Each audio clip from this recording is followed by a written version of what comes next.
everybody, welcome back to my channel. Hello everybody, Hello everybody, welcome back to my channel. I'm sitting here with some Chipotle because I'm going to be doing a Chipotle Q&A slash mukbang, however you want to say it. I don't know how it's pronounced. I asked you guys to ask me questions on my Instagram and I got quite a lot of questions. A lot of them were very repetitive, but I'm just going to answer some of them that I saw on there while eating my Chipotle. First off, I want to say thank you to elfcosmetics for sponsoring today's video. I'm actually promoting their e.l.f. and Chipotle collab, and that is what I used to do my makeup today for this video. So e.l.f. stands for eyes, lips, face, and they're all about looking good and feeling good. All of their formulas are made 100% vegan, they have no animal testing, and they're made without the nasty bad for you stuff. They are totally guilt-free, and their low prices help you be extra without paying extra. e.l.f. really makes quality products that get real prices because they know beauty, and with the Chipotle collab you can customize your makeup look just as you would customize your Chipotle order. And you can satisfy your cravings wherever you go and be a little extra. So to apply my foundation, I'm using the limited edition extra guac face sponge set. How cute is this? Oh my gosh. So this multi-sided avocado sponge features angled and rounded sides for flawless blending, and its mini pit is perfect for concealing hard to reach areas of the face for flawless application, and it can be used wet or dry. I love to use it damp. I just can't get over how cute it is. Like, it's an avocado, guys. For my eyeshadow today, I'm going to be using the limited edition Chipotle eyeshadow palette. This thing is so freaking amazing. If you think it looks familiar, well, it is. It actually replicates the Chipotle lineup, which is so cool. So first I'm going in with the white rice shade. This is perfect for like a base layer for the rest of your shadows.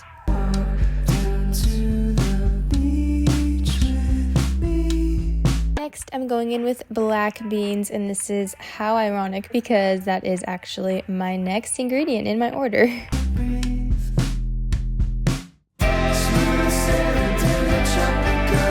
Next, I'm using pinto beans, and this is perfect for just a nice, cool toned brown.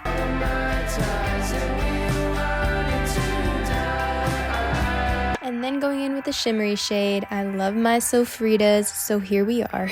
The fresh spread of matte, shimmery, and metallic shades are inspired by your favorite Chipotle ingredients, so you can build a look that's mild, medium, or hot. And lastly, with another shimmery shade, I'm going in with the fajitas to add a little spice.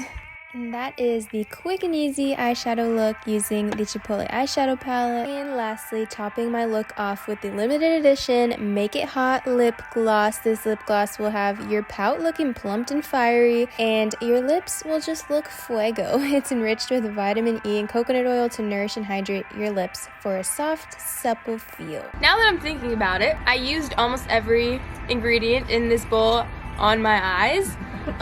Except corn salsa because I didn't put yellow on my eyes, but I thought that's pretty cool. I guess I'll tell you my Chipotle order. I get a salad with white rice, black beans, sofritas, corn, and that's it. And then chips. A tortilla on the side, which used to be free, but now it's 25 cents. And you can shop all the products via the links in the description box below. Okay, I'm gonna get into answering your guys' questions now. I'm actually joined with an audience, so if I'm looking elsewhere, that's why. Brittany's about to be attacked by a bee. She ran in the house. Okay, oh my gosh. Leave my children. She ditched the kids and ran in the house. Very beautiful day outside, which is why I'm sitting outside, which is very different.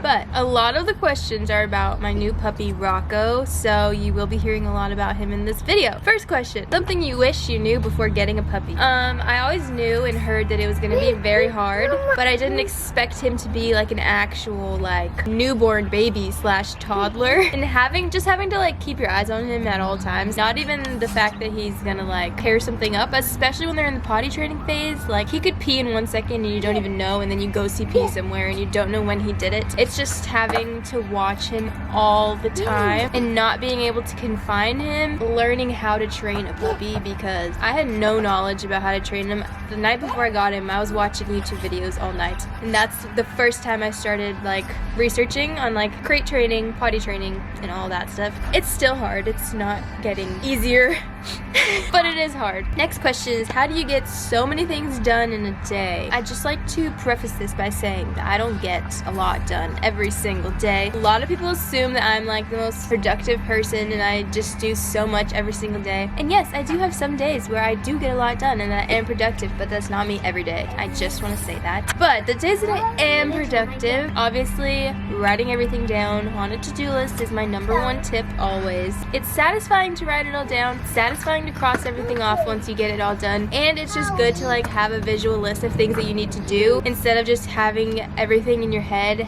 because that'll just stress you out even more. So writing everything down is super helpful. And also take breaks is really important. I don't know, some people, sometimes I can do this too, but some people are able to like sit down and bust out work for hours on end, but most people really do need breaks in between. It just depends on how you work and your work ethic and stuff. Yes, you have a question, Mia. I want to, I need to tell my teacher to make a to-do list.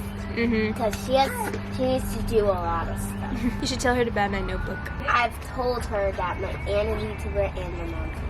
Oh gosh. Next question. What are some things you're looking forward to in the future? I'm looking forward to a lot of things in the future. Definitely one is graduating college, even though I have zero clue what I'm gonna do after college, which stresses me out a little bit, but that's just exciting to have that stage over with in my life, even though I should be probably treasuring it at the same time, but I'm just very excited to be done with school.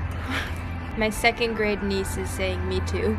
Wait, are you in 2nd grade? Getting married, having kids, you know, buying a house, all that fun stuff that everyone's looking forward to. But it really is something that I look forward to all the time, is getting married and having kids. KK. Next question is, how do you feel about Catholicism? I wanted to answer this because I get a lot of questions on my religion and my faith. So I was baptized when I was a baby, along with my whole family, like all my siblings. I went to Catholic school from kindergarten all the way to senior year of high school, so that whole time was all Catholic school. I still am Catholic because I was baptized, but I changed that in the way that I don't go to Catholic mass anymore. I go to more of just like a Christian church service type of thing. I don't know. I don't really identify with all of the Catholic like strict practices like I used to do. When I was going to Catholic school and all that, you kind of just like go through the practices of going to mass and confession and all that type of stuff. But now I don't really do that stuff, but I still am very in tune with my faith, if that makes sense. I need to eat. Next question, why did you pick child development to study in school? So many of you probably don't know this, but I had no idea what I wanted to major in before I started college. And when I first got in, I kind of just went through all the majors on Point Wilma's website, and I was like, what looks interesting to me? Literally nothing looked interesting to me, so I claimed dietetics as my major for the first, I want to say like 3 months of college, and then I realized this is not for me. I don't even know why I picked this as my major. And so I looked more into it, and I met some people from the child development department, and I realized, yeah, that's what I want to learn about. I love kids, and I love learning about kids and infants and all of that. I am a child and adolescent development major, so I do learn about children and adolescents, but I definitely identify more with the child half of it. Next question is your mental health and any advice.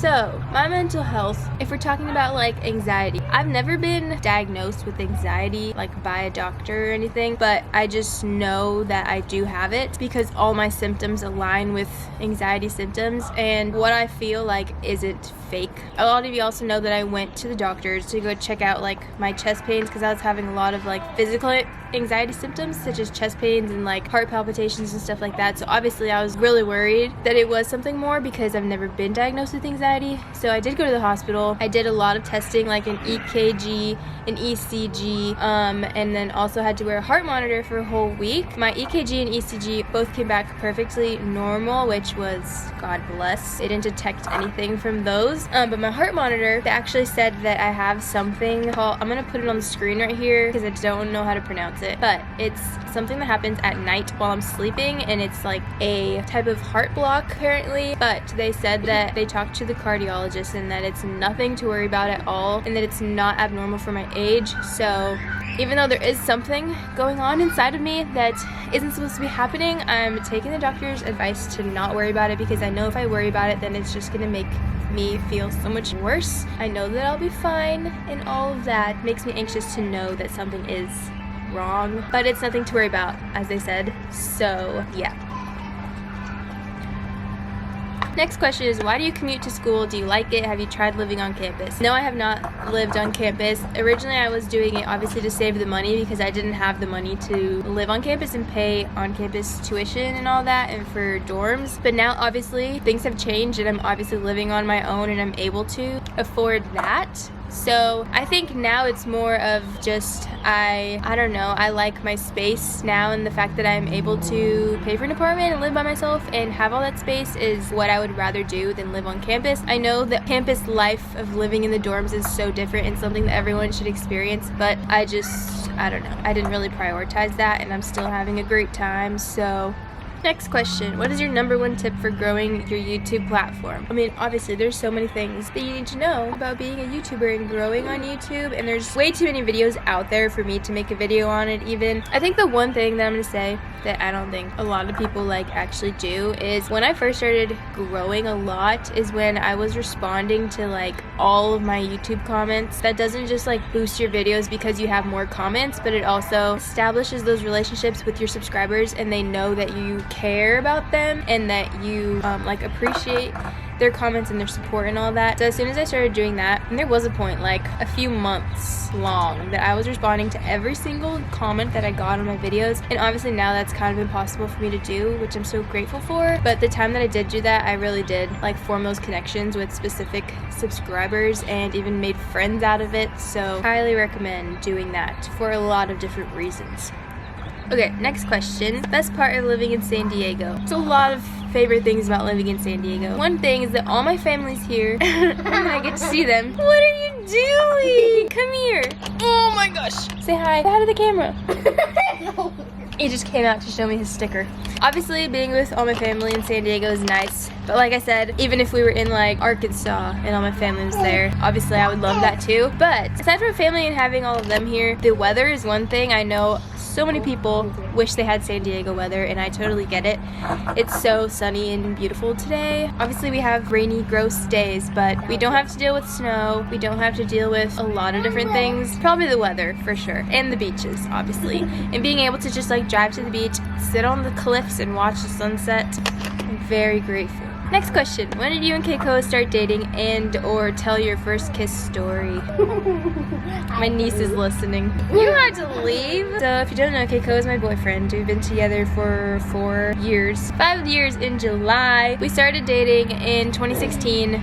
July. First kiss story. I've told this on my channel before, but we were at it's called the Del Mar Fair. It's like a big fair carnival thing here. And we haven't had it obviously because of COVID. Like last year they didn't have it, which was really sad. But we were on the Ferris wheel and he asked me if he could kiss me on the top of the Ferris wheel. He asked me, guys. Who does that? So you at first you were like friends. We weren't boyfriend and girlfriend yet. Yeah, we were friends. But we were a little more than friends. Like good friends. We were really good friends. But really, who asked to kiss you? It was just so sweet. And then he asked to kiss me again right before I left, and it was just very nice. Cute. Yeah, it's so cute. And if those of you who know him, you know that's like very him. Next question, can you share your tips on pad potty training? So like on the pee pads. I think I'm gonna make a video like once he's a little bit older of like his puppy stage and like what I did and tips and all that, because there's so much, but I thought I would answer this just because it was pretty recent for me. So when I first got him, I did just pee pad train him like on the pee pads in the house because I didn't have anything outside of my balcony yet to take him on, like the turf or the little grass patch that I have now. So I was pee pad training him for a while. I think the biggest thing is just whenever they wake up from from a nap, pick them up, put them on the pee pad, and don't let them leave till they pee. After they eat, put them on the pee pad, don't let them go till they pee or poop. Like, it's just after their naps, after they eat, or if they haven't gone in a while, like, you should just take the initiative and put them on there. Try to get them to go. Like, I say potty, potty, potty, potty, potty, and then he'll go. And now he associates potty with going potty, so that's nice. But yeah, it just takes a lot of time. Obviously, pee pads aren't the best way to train, but sometimes it is the only way, and that's what I had to do too. And it's not the best having to have pee pads all over your house that smell like pee, but it's what you gotta do sometimes. So Hi. next question, how do you handle being a student and a dog mom? Very hard thing, because being a full-time student and trying to handle him is a lot sometimes. I just kind of do it and just let everything happen. Like, if he's awake and crazy while I have a Zoom class, then he's awake and crazy while I have a Zoom class. Like, he'll just be running around or biting me, and that's just it. I just have to deal with it. Next question, would you get another pup? Definitely not anytime soon. Especially when I'm alone, like, no. Maybe once I'm married and have someone to, like, help me all the time, then yes, like, I'm definitely gonna want to get another puppy in the future. Once he's not a puppy anymore, obviously, but not right now. Next question, do you want to make YouTube your full-time job? This I'm still very confused about. Thing is, I'm gonna graduate, I'm gonna get my degree, but whether I'm gonna use it or not, I don't really know yet. If something happens with YouTube and it becomes a full-time thing and I'm in love with it like I am right now, then maybe, you know, I don't know. We'll just have to see. Last question, did your parents always support you being a YouTuber? Yes, they did. My dad never used to, like, watch my videos, and I was always, like, kind of embarrassed to talk about it with my dad. I don't know why, but I just never would talk to him about it, but he knew it was there and he knew I had it. And I think, like, once he realized I was actually, like, making a lot of money off of it, like, enough for me to pay for my tuition and move out and live on my own, he kind of was a little more questioning about it. Once all that came up, obviously we talked about it more, and now he watches all my videos. He reads all my comments, so if you don't want anything my dad to see, don't comment it, because he reads them. And he's probably watching this video right now, so hi, Dad. Hi. Very supportive. My mom also very supportive. She supports us in everything we do. That's about it. That is all the questions that I'm going to answer in today's video. I'll definitely do another Q&A sometime soon, because I got a lot more questions that should be answered. But yeah, thank you so much for watching today's video. If you have any more questions, you can comment them, and maybe I'll get to them and answer them in the comments. I hope you enjoyed watching this video and watching me eat my Chipotle for lunch. And I'll see you in my next video. Bye.